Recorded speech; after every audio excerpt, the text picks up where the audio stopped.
यहाँ आपको बताएं कि ईरान ने वाजे किया है कि वो आपने हुर्मुज़ से गुजरने वाले बहरी जहाज़ों से राहदारी टैक्स का नहीं बल्कि सर्विस चार्जेस लेने का इरादा रखता है।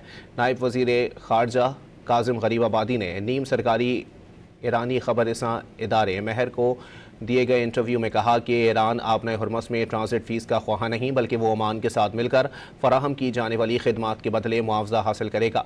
इन खिदमात में बहरी जहाज़ों की रहनुमाई, रेस्क्यू, सिक्योरिटी और समंदरी आलूदगी से तहफ़्फ़ुज़ शामिल हैं।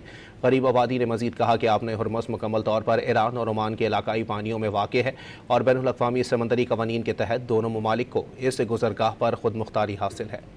यहाँ आपको बताएं कि ईरान ने वाजे किया है कि वो आपने हुर्मुज़ से गुजरने वाले बहरी जहाज़ों से राहदारी टैक्स का नहीं बल्कि सर्विस चार्जेस लेने का इरादा रखता है।